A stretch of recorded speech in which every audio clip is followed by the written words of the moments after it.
Hello, everyone. Paul Elam with A Voice for Men, and in this message, I bring you a caution. There is a new global group dedicated to undermining significant social change. They wear the mask of an online avatar and use technology to harass, threaten, and silence their targets. Their cause? To prevent steps towards the equality of men and women. They are men's rights activists. Nope. This is not the opening of a sixth grade writing assignment at Andrea Dworkin Middle School, though the writing style, which needs a pipe organ to complete the melodrama, would suggest that assessment is too generous. This is actually the start of an illiterate and confused diatribe by Rupert Myers in the UK version of GQ. Most of the piece, titled Men's Rights Activists Are Cave-Dwelling Idiots, is standard fare for modern lickspittle journalism. Myers drones about how MRAs are bad because they're really, really bad. He complains with no proof that we silence feminist voices, assuming they are not the ones in his head. And of course, feminism is really good. It's all about women's issues and women's problems, which is to say it's about helping men too. In a particularly barf-worthy display of Mobius strip circular reasoning, Myers erupts with the following projectile stupidity. This, he says of our activism, is dressed up in any number of concerns, some of which might seem entirely sensible, but which cumulatively amount to an activism which is hostile to women. Now, you have to bear with me here. Myers' writing is so muddled that a real editor might stab him in the eye repeatedly with a red pencil enough times to make Alfred Hitchcock smile. But we are talking GQ here, the BuzzFeed for men who wear ascots and compare colognes. So allow me a couple of stabs, if you'll pardon the pun, to get his peculiarly innovative line of reasoning.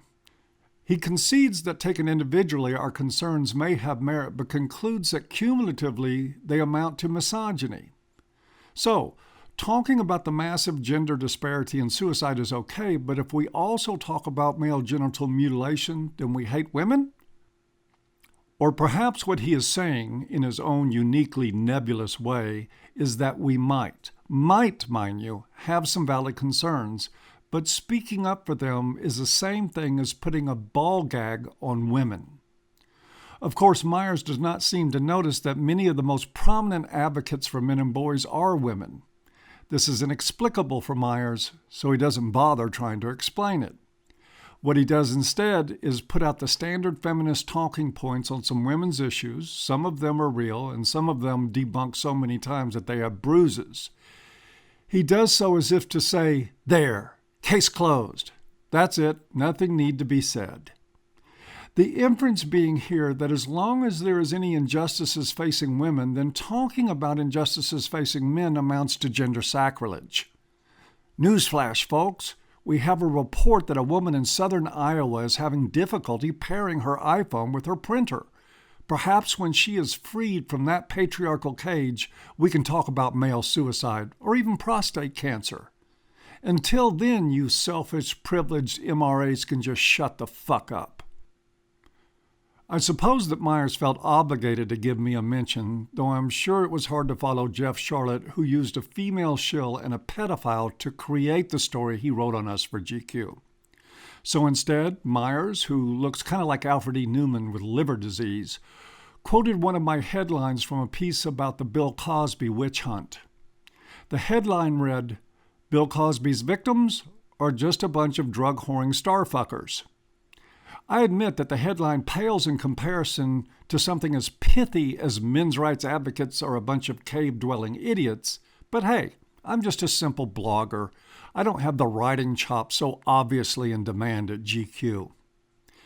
Anyway, it's a headline that Myers deemed overtly hostile to all women. Now, does he think all women are drug-whoring starfuckers? I certainly don't. Or does he think that talking honestly about the reality of drug-whoring starfuckers is hostile to all women? I'm betting that's it, and I'm sure that he would react to me talking honestly about women who toss babies in dumpsters, who commit paternity fraud, make false allegations of rape and domestic violence as hostile to all women too. Nice to meet you, Rupert, you misogynistic little shit.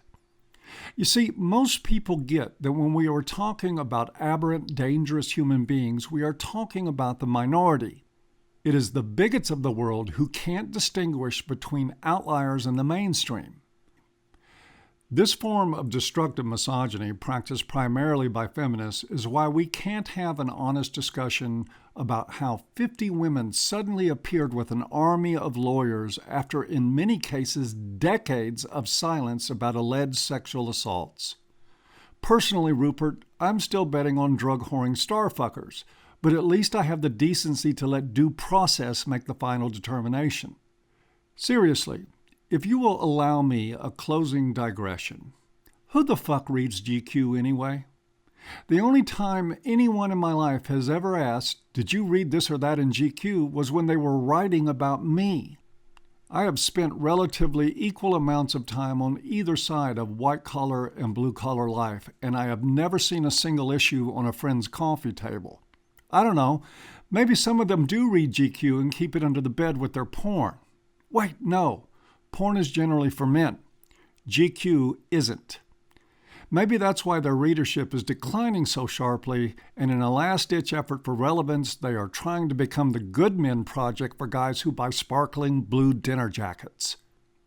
Their path, like Rupert Meyer's, is as clear as the bilge they are printing. One thing is certain, in turning on men's issues, they are turning on men. For some funny reason, I think that's a better strategy for a women's magazine than a man's. That still sucks, but it is what it is. Thanks for listening today. If you want to see more of this content and you're enjoying it, please visit the Patreon, link in the low bar, and we'll see you next time. Merry Christmas all. Bye-bye.